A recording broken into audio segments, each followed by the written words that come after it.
Welcome back to another installment of r/no sleep. Today, I have one from N-Cubed02. Title! I'm a window washer. Something behind the glass is smiling at me. Like always, please like and subscribe.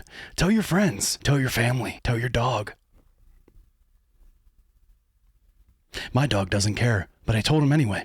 Let's get into it. I started the day, same as usual. The new contract had just come through Friday. Window cleanings for the new office high-rise downtown, once a month for 4 months. The suckers were paying twice my usual rate, but hey, I couldn't complain. We descended from the roof early in the morning and began to make our way down. This job would be easy. Today we would be doing floors 33 through 30, starting at the very top. It was about 3:30 when the bosun's chair reached the 30th floor. A dust storm had hit our city a couple weeks back, so it was taking longer than usual to get each floor done. I turned to my partner, Reggie, and asked if he knew which floors we were supposed to cover next month.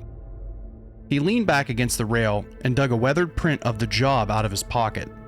Let's see, today is the 12th, right? Today's floors are 33 through 30. Next month, he squinted, scanning for the details. Huh, same deal next month too, just 33 through 30. Maybe these big pharma assholes keep all their important people up top. Don't care if the lower windows stay dusty, he chuckled, folding the paper and replacing it into his overalls. Maybe. Don't look too fancy in there though. I picked up the squeegee and moved over to the next window. As I wet down and cleared the dust off, I did something we're typically advised against. I squinted to look inside.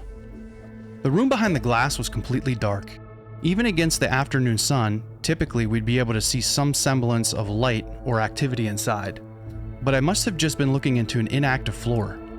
I had almost turned away, but then I saw him, faintly, barely discernible in the dark hall. A figure sat in a chair, facing the window. He sat in complete darkness, his figure shrouded and his features hidden. Hey Reg, you see that? Reggie rolled his eyes. See what? We're not supposed to look in, Paulie. Yeah, but like, this guy's just, I don't know, looking at us? Tell me you don't see that shit. He peered inside and looked for a second. I don't see anything, man. Probably just a janitor taking a nap in the supply closet. Happens all the time. Did it every day at my old gig. Now hurry up, once we finish this floor, we'll be done. We finished up about 5:30 and left for home. I'd completely forgotten about the encounter for next month. Its strangeness hardly relevant amidst the hectic work schedule we had to maintain. By the time our next cleaning for the building came around, it was out of my mind entirely. We started the day a little earlier, knowing that it would take a few extra hours.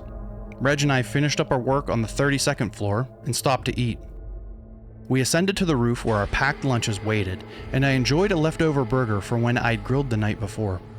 Reggie looked up at me from behind his meager salad. You gotta watch that cholesterol, man. That stuff is no joke. He took his next sip of water with his heart pills. I shrugged.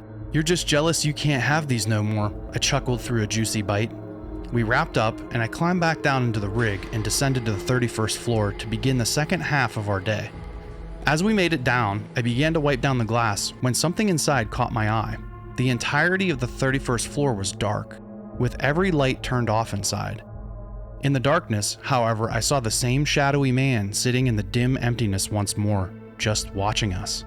His chair was closer to the window this time around, and even though I still couldn't make out any details of his appearance, I could see his teeth, white and perfect, beaming at me through a sly smile.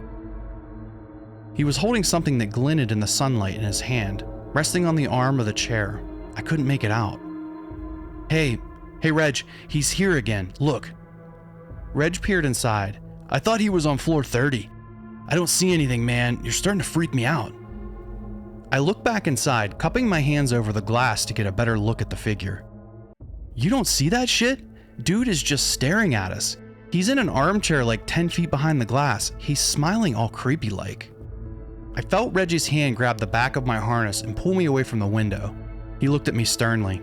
Hey man, if there's anyone in there staring at you, it's because you're looking inside when you're supposed to be working. I want to get home before 6 today. Let's get back to work. Once more, we finished our work for the day, but the man inside didn't leave my mind so easily this time. When we returned a month later, Reg could tell I was nervous as we descended. Look, Paul, if it's about that dude, he's probably just the guy who hired us, making sure we're doing our job. Don't wig out about it, okay? I nodded. We finished our work on floor 33 and descended to 32. I could tell before the cart stopped moving that the floor was entirely dark. We stopped, and I jumped back as I saw the shadowed figure of a man sitting 5 feet from the glass. It was still too dark to see him in full, but that damn smile would have been visible from a mile away. His hand, hanging over the side of his chair, was loosely holding a gun. I tried to ignore it. I tried to put my mind aside from the man in the window, but after several minutes began to hyperventilate. I sat down in the cart and nearly dropped my squeegee off the side down to the street below. Reg nearly yelled at me, "Dude, would you stand the hell up and stop rocking the cart? My heart can't take this shit. We're getting paid out the nose for this. Can we just finish and leave?" I stood, shaking and panting as I peered back inside. The man was gone. I almost quit. I didn't know if I was hallucinating or if someone in the building was messing with me, but Reg swore over the course of the next month that every time I'd freak out, he'd never saw a soul inside. It took reminding myself that we just had one more cleaning before I could be done with this place, and that I'd be walking away with a hefty check to make me return. On the day of the last visit, I braced myself. It was overcast that day, and in the dim daylight, I knew I'd have perfect visibility inside the windows. I prepared to see the same shadowy figure inside, his same smile as close to the glass as possible. I even prepared to see his gun, pointing out at me, but I knew he wouldn't hurt me. After all, it was just in my head, right? Low oxygen from the altitude, or just stress getting to me, surely. At 7:10, I loaded myself into the boss's chair from the roof and harnessed myself in. Reg looked over to me, putting his hand on my shoulder. "Hey man, you cool? We'll try to wrap up early today, but I can't have you freaking out again." I took a shaky breath. Yeah man, I'm good." I pulled the handle, and our cart began to slowly lower to the 33rd floor windows. He'd been one floor higher each time, and I doubt the pattern would break today. I shut my eyes tight until the cart jolted to a stop. Then, slowly, I cracked them open. As I expected, the lights were off. I flinched, but then I exhaled. The room was empty. I stared almost in disbelief for a moment, and let out a laugh of relief.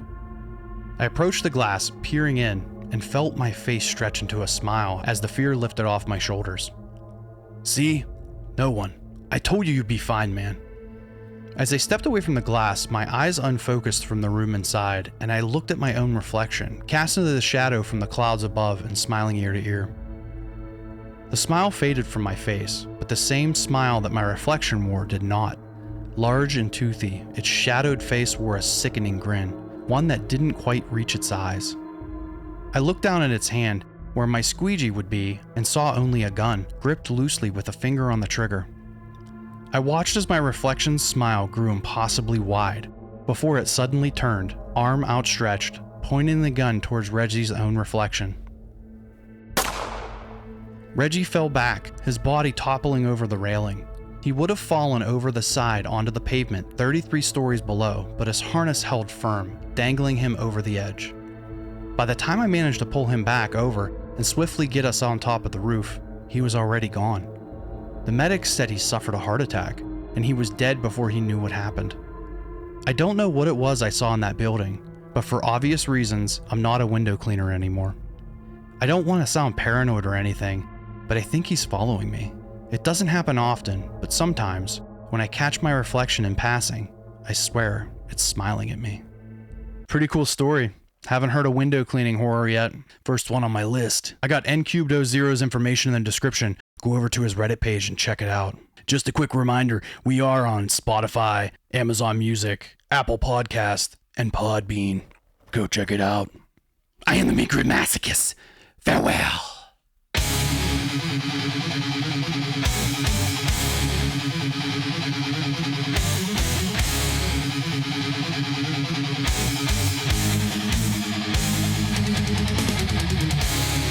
Haven't heard a window cleaning horror yet. First one on my list.